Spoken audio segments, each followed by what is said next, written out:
The crowd fell silent as President Ibrahim Traoré stepped onto the balcony of the presidential palace in Ouagadougou. His military uniform was crisp, his posture rigid, but his eyes betrayed a storm of emotions. Before him, thousands of Burkinabe citizens filled the square, their faces a mixture of confusion, anger, and fear. They had gathered after an emergency broadcast interrupted the nation's airwaves just an hour earlier. Traoré gripped the edges of the podium, his knuckles whitening. Behind him stood a man in handcuffs, Colonel Marcel Konate, his longtime friend and most trusted military advisor. The guards flanking the prisoner kept their faces deliberately blank, but their tension was palpable. "Citizens of Burkina Faso," Traoré began, his voice echoing across the square. "Today I stand before you not just as your president, but as a man who has been betrayed by one he considered a brother." The crowd murmured. Traoré raised a hand, silencing them. "For 3 years the man you see behind me has served as my right hand. Together we fought to liberate our nation from foreign influence. Together we swore to protect our sovereignty. Yet all this time," his voice cracked, "all this time he was reporting our most sensitive military operations to French intelligence." The square erupted in shouts and gasps. Konate's head remained bowed, but his eyes darted around as if seeking escape. "We have irrefutable evidence," continued Traoré, gesturing to a soldier who approached with a metallic briefcase. "And today, before God and our ancestors, justice will be served." The soldier opened the case and removed a small device. Traoré took it, holding it up for the crowd to see. "This transmitter was found in Colonel Konate's quarters. But this..." He paused, his gaze hardening as he turned to face his former friend. "This is only the beginning of our story." 3 weeks earlier, Ibrahim Traoré sat in his office reviewing defense reports when the door burst open. General Ouedraogo, his chief of intelligence, rushed in, his face ashen. "Mr. President," he said, breathing heavily, 3 of our forward bases in the north were attacked simultaneously. 17 soldiers dead. The attackers knew exactly where our weak points were." Traoré's blood ran cold. "How is that possible? Only someone with access to our most sensitive security briefings could have provided that intelligence." The general's voice dropped to a whisper. "We have a traitor in our inner circle."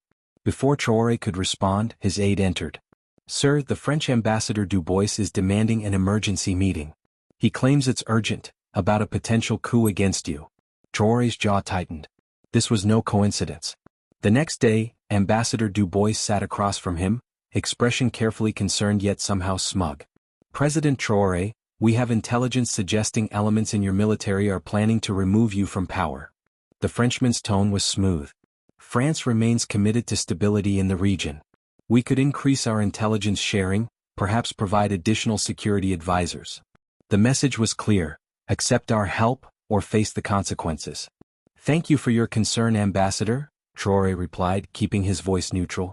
"But Burkina Faso is capable of handling its internal security matters." Later that evening, Traoré met with his inner circle, 5 men he had fought alongside during the revolution. Among them was Colonel Marcel Konate, his oldest friend and most trusted military advisor. "They're tightening the noose," Traoré explained after recounting his meeting with Dubois. "France wants to force our hand, bring us back into their sphere of influence." As the others debated response strategies, Traoré noticed something in Konate's eyes, a flicker of something he couldn't quite name. Was it fear? Calculation? 3 days later, Traoré's suspicions crystallized into certainty when General Ouedraogo presented him with damning evidence. Encrypted transmissions sent from Konate's quarters to French intelligence, containing details of their most sensitive military positions. The betrayal cut deeper than any physical wound. Konate had stood beside him through revolution and rebuilding. They had shared bread during the lean times, fought side by side when all seemed lost. The colonel had saved his life twice. To confirm his suspicions, Traoré set a trap. He called a Security Council meeting and announced a bold new initiative. They would nationalize the remaining French-owned gold mines in the country. "The paperwork will be finalized next week," he declared, watching his advisors carefully. "This information doesn't leave this room." 24 hours later, the evidence was irrefutable. A transmission containing the nationalization plans had been sent to French intelligence, from Konate's quarters. That night, Traoré confronted his friend in a sparse interrogation room. Konate sat handcuffed to a metal chair, his expression a mixture of defiance and resignation. "Why?" Traoré asked, the single word heavy with grief and rage. Konate met his gaze steadily. You're leading our country to ruin, Ibrahim. France has been our partner for generations.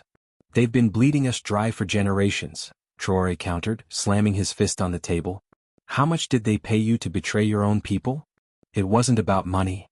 A flash of indignation crossed Konate's face. It was about survival. You're making powerful enemies without the strength to back it up. Traoré leaned close, voice dangerously quiet. 17 soldiers died because of your information leaks. 17 Burkinabe with families. For the first time, Konate looked away. There are always casualties in these matters. Not acceptable casualties. Traoré straightened, disgusted. You'll be tried for treason. In public.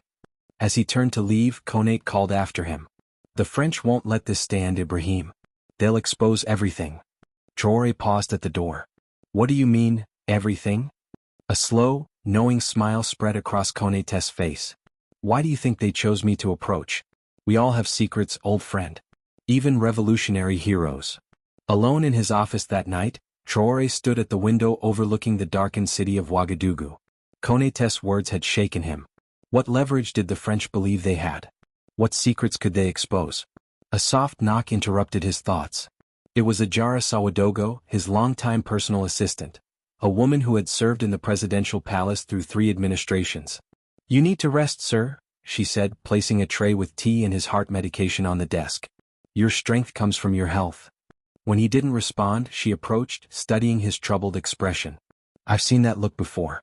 On your predecessor's face, the night before the French diplomats persuaded him to sign away mining rights in the eastern provinces. Traoré turned, surprised by her candor. The difference, she continued, is that he was alone with his troubles. You are not. What do you mean? Come with me, she said simply. Curious, Traoré followed her down a service corridor he rarely used, through the kitchen, and out a back entrance of the palace.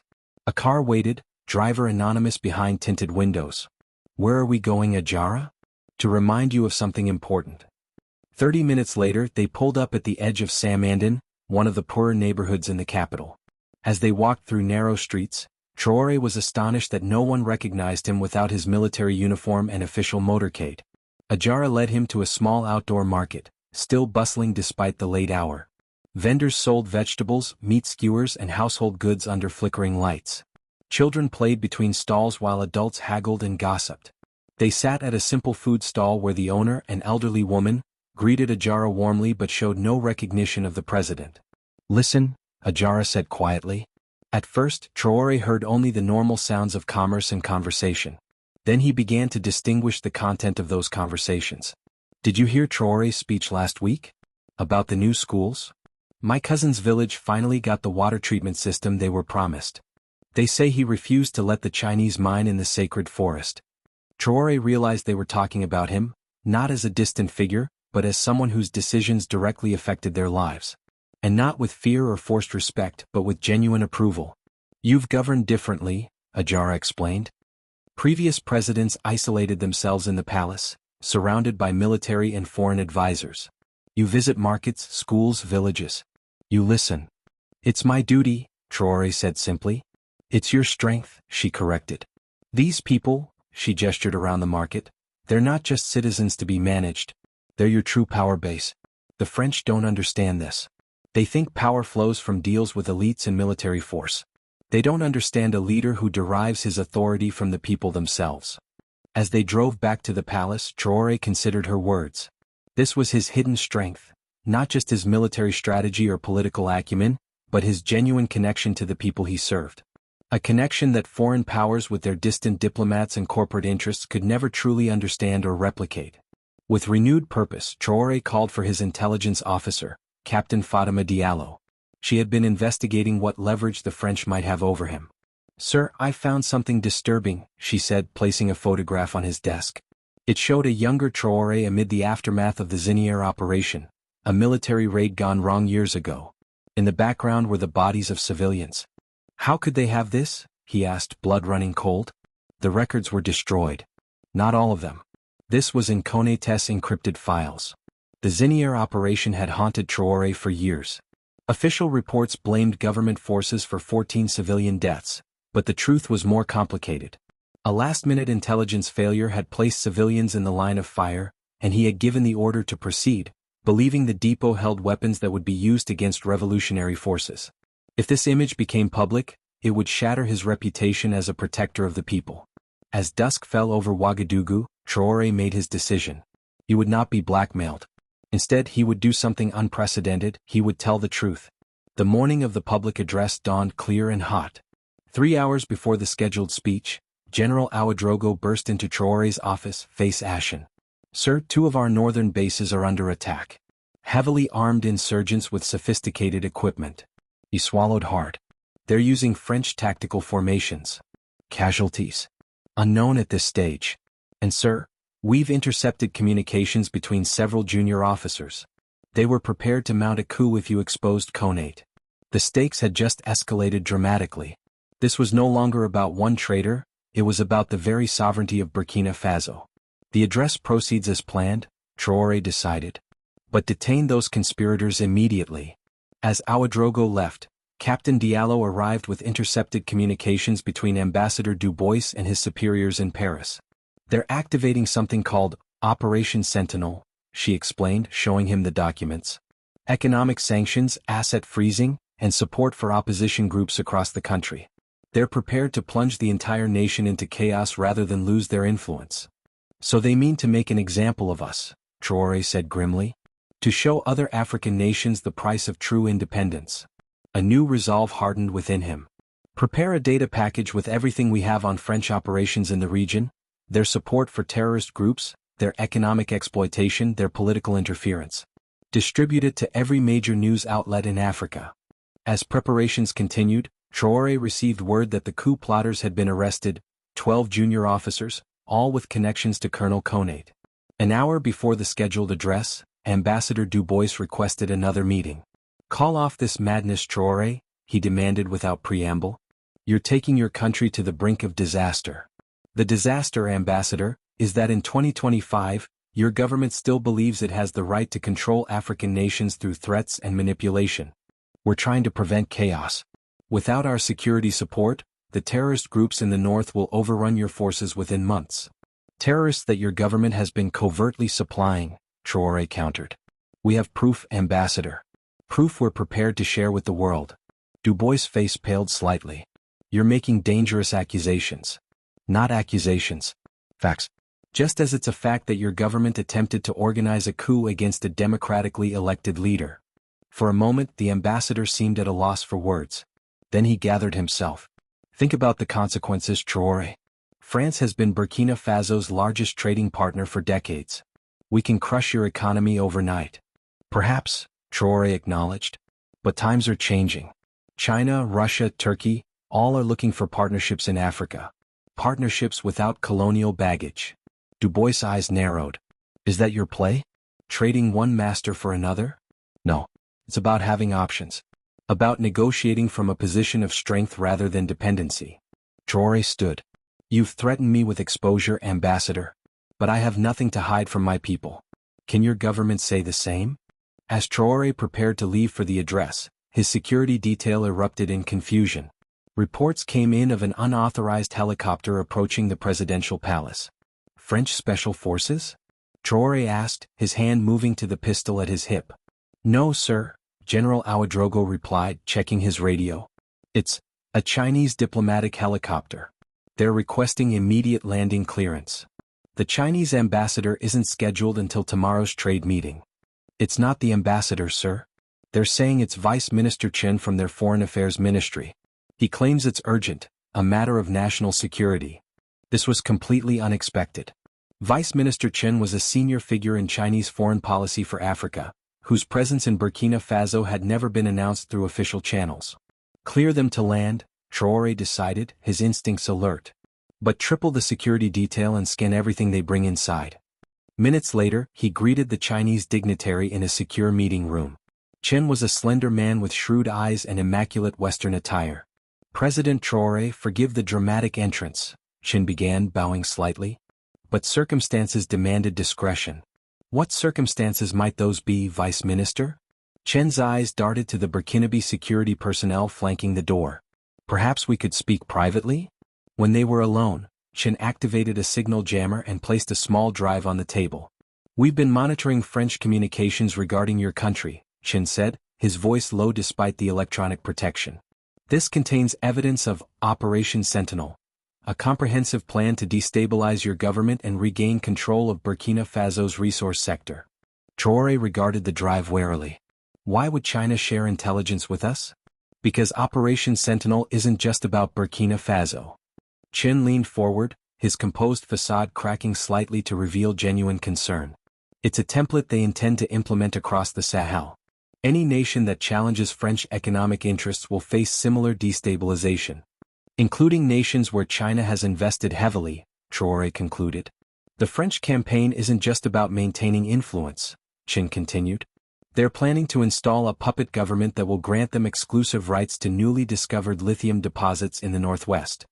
And in exchange for this information? Traoré asked, knowing there would be a price. When the dust settles, China would appreciate preferential consideration for the rare earth mining contracts in your eastern provinces. Chen's expression remained impassive. At terms favorable to Burkina Faso, of course. It was a calculated gamble on both sides.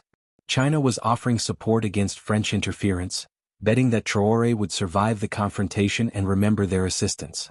Traoré would gain valuable intelligence but would be creating new obligations to another global power.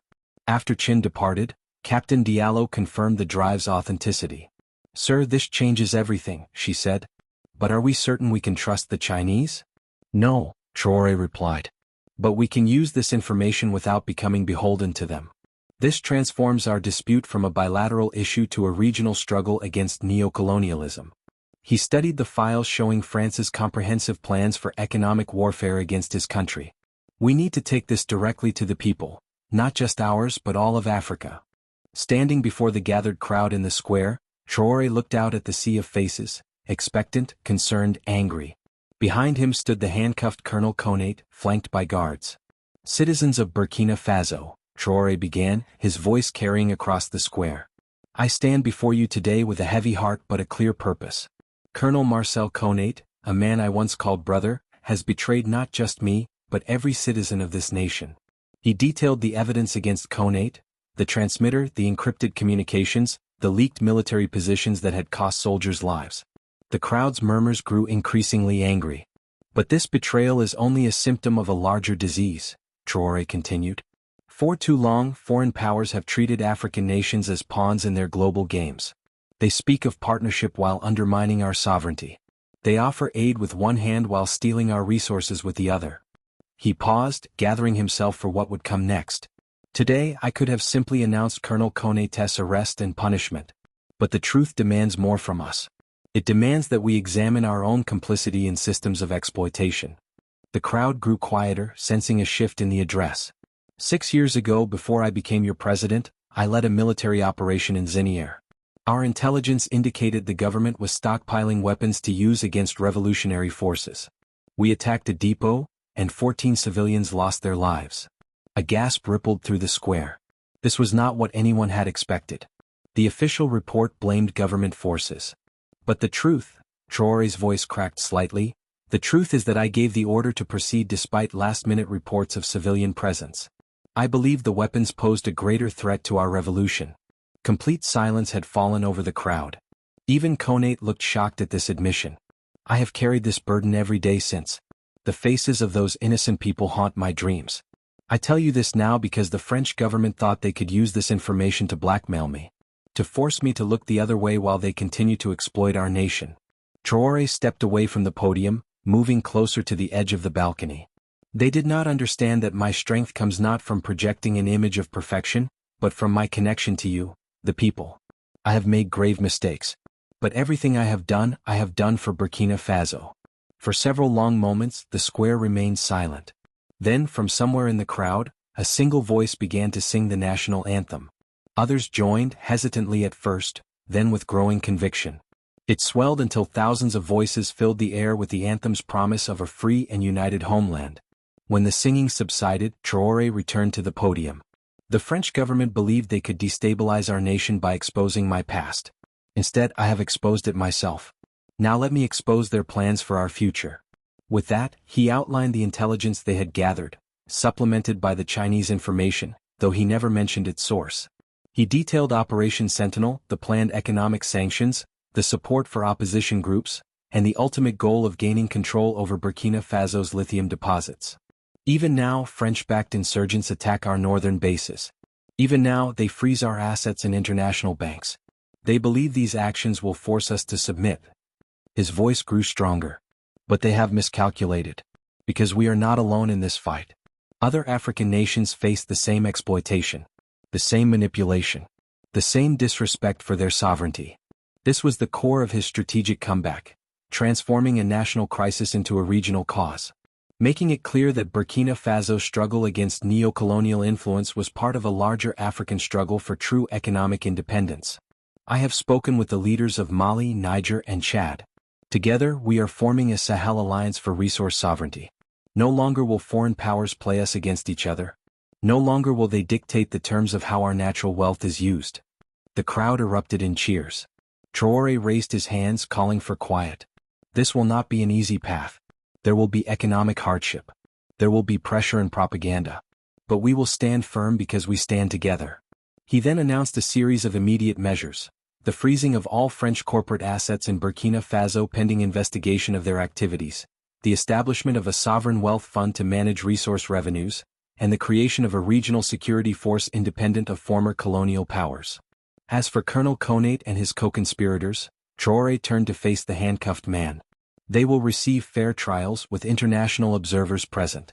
We will not descend to the level of secret executions and disappearances. Justice will be transparent as all aspects of governance should be. As he spoke these words, Traoré could see the mix of emotions in Konate's eyes, surprise, confusion, and perhaps a flicker of remorse. This man had been his brother in arms, had shared the dangers and dreams of revolution. Now he stood as the embodiment of how foreign influence could corrupt even the most seemingly steadfast patriots. Tomorrow we will invite representatives from every nation currently engaged in resource extraction in Burkina Faso. We will renegotiate all contracts to ensure they benefit our people first. We will demand technology transfer, local employment quotas, and environmental protections. He paused, letting the implications sink in. Some will refuse. Some will threaten to withdraw. Let them. Our resources remain in our soil until fair terms are offered. We would rather leave our wealth untouched than see it stolen. As he concluded his address, Traoré made one final announcement that sent shockwaves through the international community listening to the broadcast. Today, I am also announcing the establishment of the Pan-African Resource Exchange, a new financial platform that will allow African nations to trade resources directly with each other and with international partners, using a basket of African currencies rather than the euro or dollar. This system will reduce our vulnerability to currency manipulation and economic sanctions. The implications were revolutionary, a direct challenge to the economic structures that had kept Africa dependent on former colonial powers for decades. The time has come, Traoré declared, his voice rising with conviction, for Africa to chart its own course. Not through isolation but through fair partnership. Not through rejection of the world but through engagement on equal terms. The crowd erupted in thunderous applause. Across the continent, in living rooms and marketplaces where people gathered around radios and televisions, the speech was being received with a mixture of shock, hope, and fierce pride. Something momentous was happening in Burkina Faso. Something that could potentially reshape the economic landscape of an entire continent. In the days following Traoré's address, Burkina Faso became the epicenter of a geopolitical storm. The French government issued immediate denials and froze all Burkinabe assets in French banks. Ambassador Dubois was recalled to Paris, but before departing he held a press conference condemning Traoré's actions as dangerous populism that threatens regional stability. Meanwhile, Russian diplomats arrived in Ouagadougou, expressing interest in expanded cooperation, while the Chinese government issued a carefully worded statement supporting the right of sovereign nations to control their natural resources. Within Burkina Faso, public support for Traoré surged, with spontaneous rallies celebrating his stand against foreign interference. However, economic pressures mounted quickly as international suppliers, wary of French sanctions, cancelled contracts. 7 days after his public address, Traoré received alarming news. A convoy of vehicles flying French diplomatic flags had been spotted crossing the border from Côte d'Ivoire, heading toward a remote airstrip. More shocking, they had broken Colonel Konate out of prison during a carefully orchestrated operation. They're trying to extract him before the trial can begin, Captain Diallo reported. They'll claim diplomatic immunity if confronted. Traoré made an immediate decision. I'm going there personally. 30 minutes later, Traoré's military helicopter approached the remote airstrip. Below, a tense standoff was unfolding. The French convoy had reached the airstrip where a small private jet waited with engines running. But they had been surrounded by hundreds of local villagers, blocking the vehicle's path to the plane. The villagers were armed only with farm tools and sticks, forming a human barrier. The French security personnel, heavily armed despite their diplomatic vehicle markings, had their weapons drawn but seemed reluctant to fire on civilians. They didn't expect the locals to interfere, observed Captain Diallo, who had insisted on accompanying Traoré. Their intelligence failed them. Word of Traoré's speech had spread to even remote areas like this, carried by radio and word of mouth. The concept of defending national sovereignty had resonated deeply with communities that had seen little benefit from decades of resource extraction. As the helicopter landed a safe distance away, Traoré could see Colonel Konate in the central vehicle, surrounded by French operatives. Their eyes met across the distance, former friends now representing opposing visions for Africa's future. Flanked by a small security detail, Traoré walked toward the standoff. The villagers parted to let him through, many reaching out to touch his uniform in a gesture of respect. These were the people he had pledged to serve, now literally standing between their nation and those who would control it. He stopped 30 meters from the convoy. "Colonel Konate," he called out, his voice carrying across the tense silence. "Once you told me that a leader must be willing to die for his principles. Do you remember?" Inside the vehicle, Konate's expression remained impassive, but Traoré could see conflict in his eyes. "We were young revolutionaries then," Traoré continued. "We swore to free our country from foreign control. What changed for you, my brother? When did you decide our people weren't worthy of true independence?" The lead French operative, a hard-faced man in civilian clothes, leaned forward and whispered something to Konate. Then he rolled down the window. "President Traoré," he called out in heavily accented English. "This is a diplomatic convoy with legal immunity. Your actions constitute a violation of international law. There is nothing diplomatic about armed men abducting a prisoner and killing Burkinabe soldiers," Traoré replied evenly. "Return Colonel Konate to custody, and your team will be granted safe passage out of our country." The operative laughed shortly. "You're in no position to make demands. Your economy is collapsing. Your military is overextended. Within weeks, your own people will remove you from power. You misunderstand the situation." Traoré gestured to the villagers surrounding them. "These are my people. Look at their faces. They've lived under the system you represent for generations, a system that takes their resources and returns poverty." The crowd had grown as people from neighboring villages arrived. The French operatives shifted uneasily, aware that the balance of power was changing despite their superior weaponry. "Colonel Konate," Traoré addressed his former friend directly again. "You have a choice to make. Will you be remembered as a traitor who fled justice? Or as a man who ultimately stood for his country when it mattered most?" For several tense moments, nothing happened. Then, slowly the vehicle door opened. Konate stepped out, still handcuffed, his face a mask of conflicting emotions. "They promised me protection," he said quietly, his voice just loud enough for Traoré to hear. "Safety for my family. A new life." "At what cost?" Traoré asked. "The future of our nation?" Konate looked around at the gathered villagers, meeting their eyes, some accusatory, others simply questioning. Then he looked at the French operatives, who were now urgently gesturing for him to return to the vehicle. "I made a mistake," he said finally, his voice stronger. "I believed partnership with France was the only path to stability. I believed we needed their protection, their investment, their guidance." He took a step toward Traoré. "I was wrong." The lead French operative swore and raised his weapon. Immediately, Traoré's security detail raised theirs in response. The standoff had reached its most dangerous point. "Consider carefully," Traoré warned the operative. "You are surrounded by witnesses with phones, broadcasting this confrontation across the world. How will it look if French diplomats murder unarmed African civilians?" The operative hesitated, calculating the implications. Then, with obvious reluctance, he lowered his weapon. "This isn't over," he said coldly. "France has interests in this region that will be protected, with or without your cooperation." "That's where you're wrong," Traoré replied. "The era of protected interests is ending. The era of equal partnership is beginning." He gestured to his security team, who moved forward to take custody of Konate. As they did, the colonel leaned close to Traoré. They have another plan, he whispered urgently. Operation Eclipse. I don't know the details, but it involves your Pan-African resource exchange. They're determined to prevent it from launching. Before Traoré could question him further, the French operatives retreated to their vehicles and sped toward the waiting aircraft, abandoning their former asset to his fate. As the jet took off minutes later, Traoré watched it disappear into the clouds, Konaté's warning echoing in his mind. The confrontation had been won, but the larger conflict was far from over. The villagers surrounded him, cheering and chanting his name. In their eyes he saw something that moved him more than any international recognition could: hope. Hope that finally, after generations of exploitation disguised as partnership, true change was possible.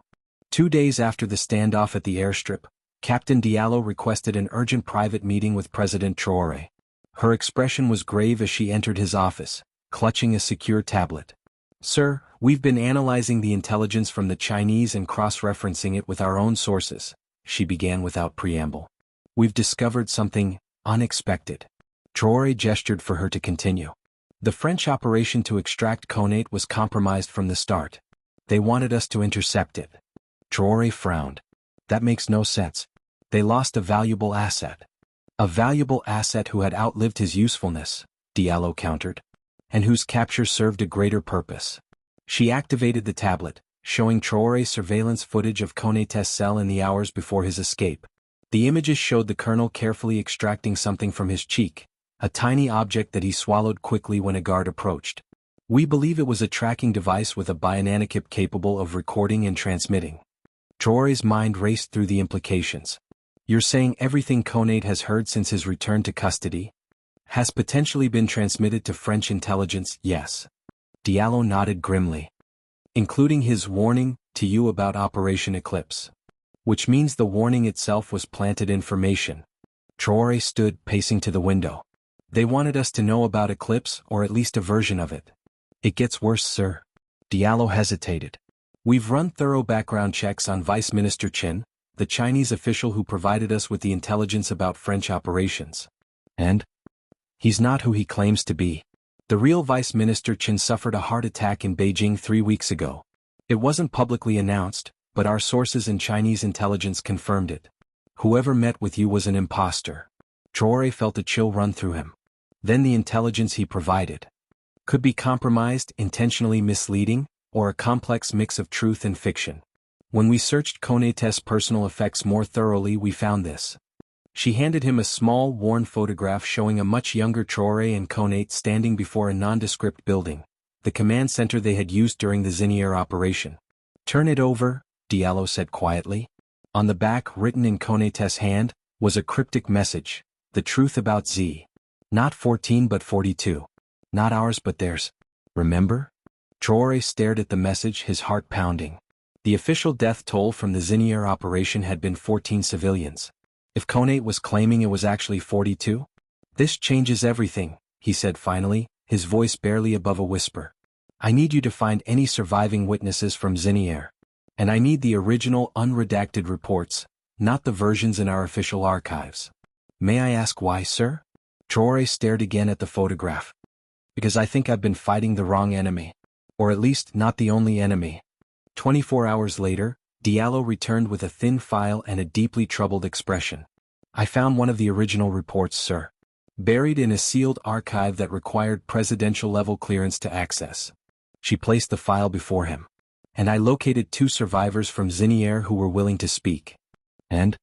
Traoré could barely bring himself to ask. The death toll was indeed 42, not 14.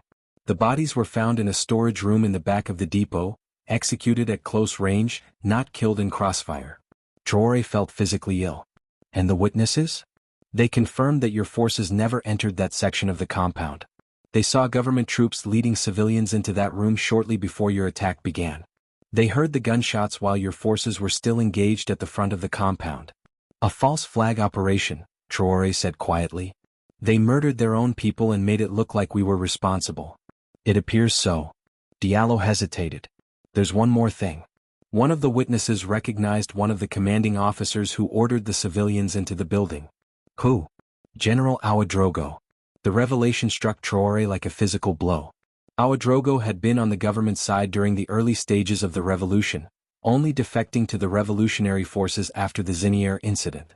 He had since become one of Traoré's most trusted military advisors. He's been playing a long game, Traoré realized aloud. Positioning himself close to me, perhaps waiting for the right moment to strike. That would explain how the French have consistently had such accurate intelligence about our operations, Diallo agreed. Konate may have been their recent asset, but Ouedraogo could have been feeding them information for years. The pieces were falling into place with terrible clarity. Ouedraogo had likely been a French asset from the beginning, instrumental in creating the false narrative about Zinier that had haunted Traoré for years. Later, when it became clear the revolution would succeed, he had switched sides to maintain French influence within the new power structure. Traoré felt a cold fury building inside him. For years, he had carried the guilt of those civilian deaths, guilt that had tempered his more radical impulses, made him more cautious in confronting foreign interests. It had been a psychological operation of extraordinary effectiveness, keeping him perpetually on the defensive through manufactured guilt. We need to move carefully, Traoré cautioned. If Ouedraogo realizes we know, he could be dangerous. He commands the loyalty of significant military factions. What will you do, sir? Traoré's eyes hardened. Spring a trap of our own. The morning before the Pan-African Resource Exchange Summit was to begin, Traoré called a meeting of his full Security Council, including General Ouedraogo. As the officials filed into the presidential conference room, they were discreetly scanned for weapons and communication devices. When everyone was seated, Traoré opened with a brief update on summit security arrangements, then smoothly transitioned to what appeared to be an unrelated topic. Before we proceed further, I'd like to revisit a historical matter that has taken on new significance in light of recent events. He nodded to an aide who distributed copies of the original unredacted Zinier report to everyone present. Traoré watched Ouedraogo carefully. The general maintained his composure, but a slight tightening around his eyes betrayed his concern. For years I have carried the burden of what happened at Zinier, Traoré continued. 14 civilian deaths, or so I believed, that occurred during an operation I commanded. He paused, letting the tension build. Recently, however, evidence has come to light suggesting the true death toll was much higher, 42 not 14. And that these civilians were executed by government forces, not killed in crossfire with revolutionary fighters. Murmurs of shock rippled through the room. Only Ouedraogo remained completely still, his expression carefully neutral. Moreover, Traoré continued, we have identified the officer who ordered these civilians into the building where they were executed. He looked directly at Ouedraogo. Would you like to address the council on this matter, General? For a moment the room was absolutely silent.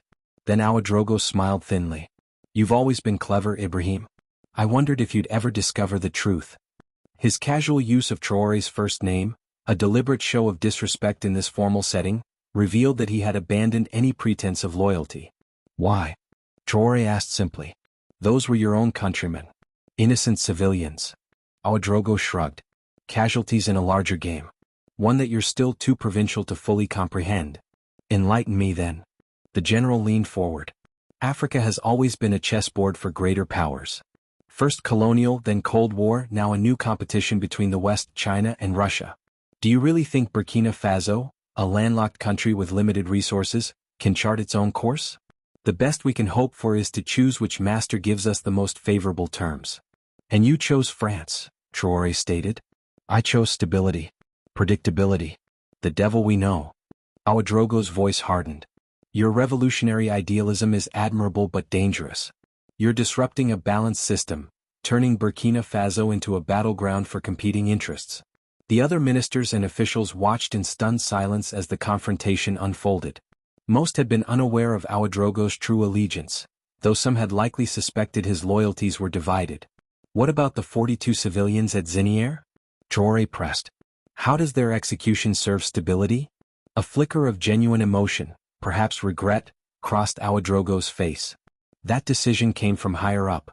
We needed to ensure the revolution would be discredited, that its leaders would be burdened with guilt that could be leveraged later. He looked directly at Traoré. It worked, didn't it? For years you carried that guilt, let it temper your more radical impulses. That would explain how the French have consistently had such accurate intelligence about our operations, Diallo agreed.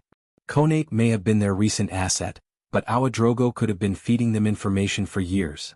The pieces were falling into place with terrible clarity. Ouedraogo had likely been a French asset from the beginning, instrumental in creating the false narrative about Zinière that had haunted Traoré for years. Later, when it became clear the revolution would succeed, he had switched sides to maintain French influence within the new power structure. Traoré felt a cold fury building inside him. For years, he had carried the guilt of those civilian deaths, guilt that had tempered his more radical impulses, made him more cautious in confronting foreign interests. It had been a psychological operation of extraordinary effectiveness, keeping him perpetually on the defensive through manufactured guilt. "We need to move carefully," Traoré cautioned. "If Ouedraogo realizes we know, he could be dangerous. He commands the loyalty of significant military factions." "What will you do, sir?" Traoré's eyes hardened. "Spring a trap of our own." The morning before the Pan-African Resource Exchange Summit was to begin, Traoré called a meeting of his full Security Council, including General Ouedraogo. As the officials filed into the presidential conference room, they were discreetly scanned for weapons and communication devices.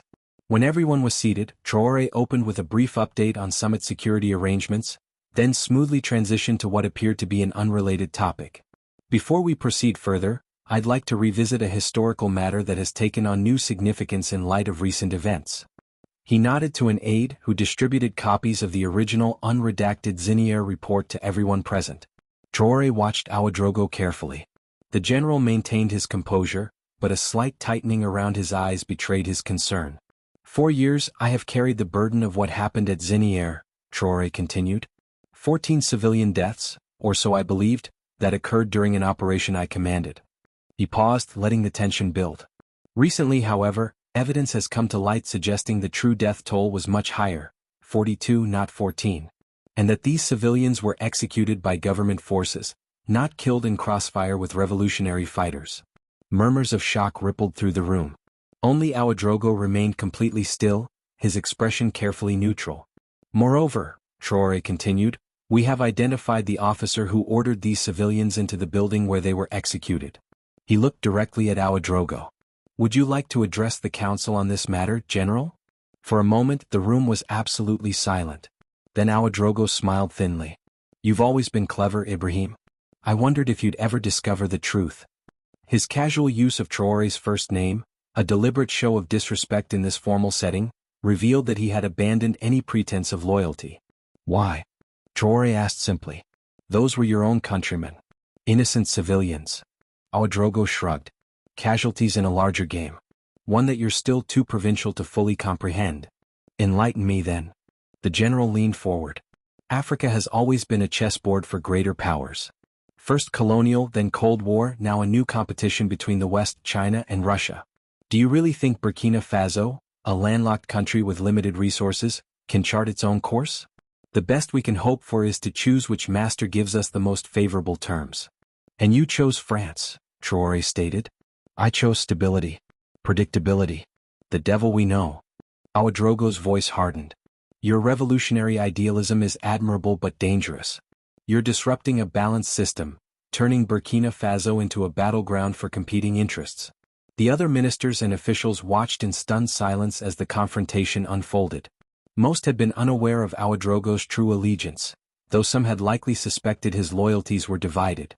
"What about the 42 civilians at Zinière?" Traoré pressed. "How does their execution serve stability?" A flicker of genuine emotion, perhaps regret, crossed Ouedraogo's face. "That decision came from higher up. We needed to ensure the revolution would be discredited, that its leaders would be burdened with guilt that could be leveraged later." He looked directly at Traoré. "It worked, didn't it? For years you carried that guilt, let it temper your more radical impulses." The Pan-African Resource Exchange Summit began with leaders from 12 African nations in attendance, despite intense diplomatic pressure from France and other Western powers to boycott the event.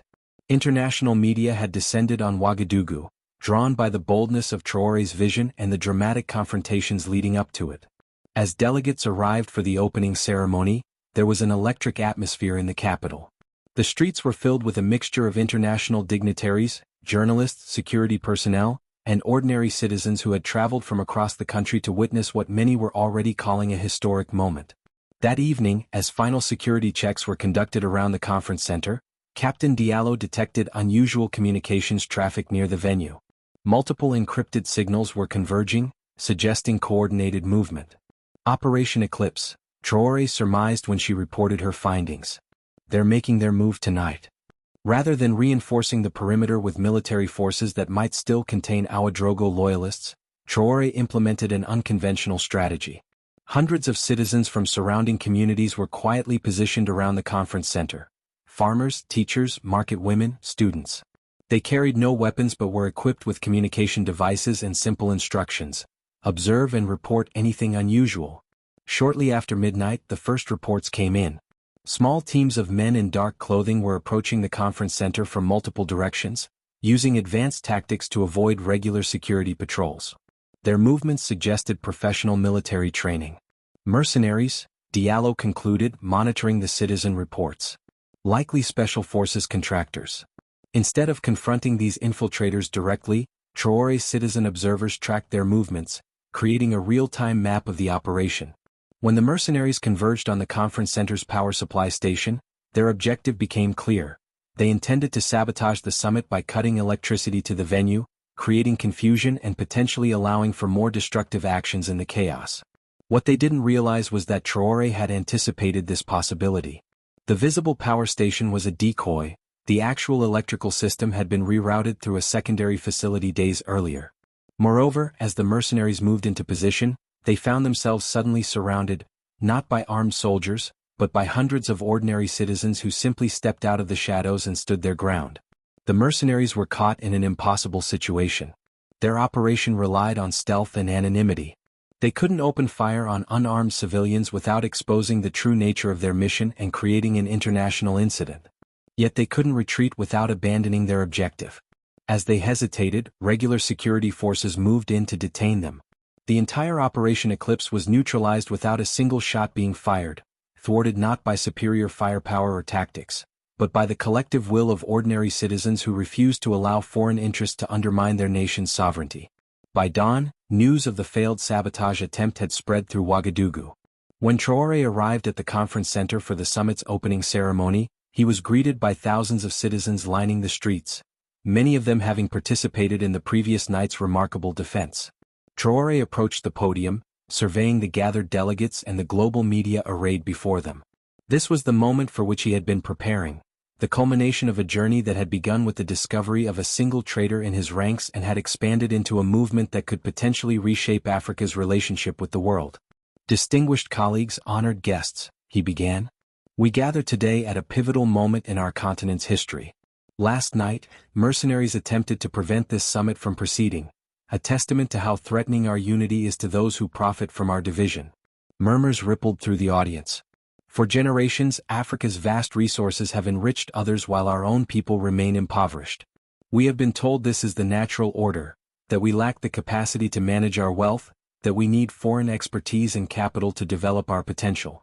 He paused, looking around the room. This narrative has been reinforced not just through economic pressure and political manipulation, but through carefully orchestrated deceptions designed to make us doubt ourselves and each other. Traoré then shared the story of Zinière, how a manufactured atrocity had been used to burden him with false guilt, to make him more controllable, less likely to challenge the status quo. I share this personal experience not to center myself in our collective struggle, but to illustrate how deeply the mechanisms of control penetrate, reaching into our histories, our identities, our understanding of ourselves as leaders and nations. The room was utterly silent now, every delegate absorbing the implications of his words for their own experiences. Today we begin the process of dismantling these mechanisms. The Pan-African Resource Exchange is more than an economic initiative, it is a declaration of psychological and political independence. It states that we will no longer allow others to determine the value of our resources or the terms on which they are extracted. He outlined the technical details of the exchange, how it would create transparent pricing, reduce dependency on foreign currencies, ensure environmental protections and guarantee that the benefits of resource extraction flowed primarily to local communities. This is not about isolation or rejection of global partnerships, he emphasized. It is about ensuring those partnerships are truly equitable, that they respect our sovereignty and serve our people's interests. As Traoré concluded his address, the assembled leaders rose in a standing ovation. Even those who had arrived skeptical had been moved by the clarity of his vision and the courage with which he had confronted the forces arrayed against it. The first session of the summit proceeded with remarkable unity. By midday, 9 nations had formally committed to the exchange, with the others indicating they would likely join once certain technical details were resolved. Experts began hammering out the practical mechanisms for implementation, while communication teams prepared coordinated announcements for global markets. That evening, as the summit's first day concluded, Traoré received word that the detained mercenaries had begun providing information about their employers, revealing a complex network of shell companies ultimately connected to major Western financial institutions and resource extraction corporations. Simultaneously, citizens across participating nations were responding to the summit with unprecedented demonstrations of support. In capitals from Bamako to Kinshasa, people filled the streets, celebrating what many were calling the Second Independence, an economic liberation as significant as the political decolonization of previous generations. The following morning brought the first concrete test of the initiative's viability. Global commodity markets had reacted volatilely to the summit's initial agreements, with resource prices fluctuating wildly as traders attempted to assess the implications. Several participating nations faced immediate pressure on their currencies and sovereign debt. Rather than each country struggling individually against market forces, the summit participants implemented their first coordinated action, pooling foreign currency reserves to stabilize each other's currencies and presenting a united front to international lenders. This demonstration of solidarity sent a powerful message. The old tactic of isolating and pressuring individual African nations would no longer be effective against their collective strength. By the summit's third day, the tide had begun to turn in international perception. Financial analysts were publishing assessments acknowledging the potential viability of the exchange. Several major corporations, reading the shifting landscape, had opened direct negotiations with the summit's coordinating committee, seeking to establish new terms of engagement. Most significantly, citizens across participating nations were organizing to support the initiative, creating local monitoring committees to ensure transparency, pressuring their governments to maintain commitment to the exchange's principles, and spreading information to counter negative international narratives. On the final day of the summit, Traoré addressed the delegates once more. The exhaustion of the previous weeks was visible on his face, but so was a profound sense of vindication. "We have taken the first steps on a long journey," he acknowledged. "There will be setbacks. There will be pressure to return to the old ways. There will be those among us who waver when the path becomes difficult." He looked around the room, meeting each leader's gaze. "But we have proven something vital, not just to the world but to ourselves. We have proven that African unity is not just a rhetorical flourish but a practical possibility. We have proven that we can reject the role assigned to us in the global economic order and begin writing our own script." The summit concluded with the formal establishment of the Pan-African Resource Exchange, headquartered in Ouagadougou but with operational centers in each participating nation. An implementation timeline was agreed upon, with the first transactions scheduled to begin within 6 months. As the foreign delegations departed, Traoré returned to the presidential palace, finally allowing himself a moment to process all that had transpired since the discovery of Colonel Konaté's betrayal. What had begun as a personal and national crisis had expanded into a continental movement with global implications. In his office, Traoré found a small package waiting on his desk. Opening it, he discovered the photograph that Konaté had kept, the two of them as young revolutionaries standing before the command center at Zinière. But now the image held different meaning. No longer a reminder of false guilt, it had become a symbol of truth revealed and justice finally served. Attached was a handwritten note from Konaté, who remained in custody awaiting trial. "Some betrayals can be redeemed. Some truths can set us all free." Traoré placed the photograph on his desk, a reminder of both the personal and national journey he had undertaken. The path ahead would not be easy, but for the first time in generations, it was truly their own path to chart. Outside his window, he could hear citizens still celebrating in the streets of Ouagadougou. Their voices carried a note of something that had been too rare in post-colonial Africa. Not just hope, but genuine belief in a future shaped by African hands for African benefit. That, more than any policy initiative or economic framework, was the true vindication of his leadership and his vision. In capitals across the world, governments and corporations were being forced to reconsider their approach to African resources and African sovereignty. The old playbook of division, manipulation, and control had been exposed, its effectiveness diminished by the new unity emerging across the continent.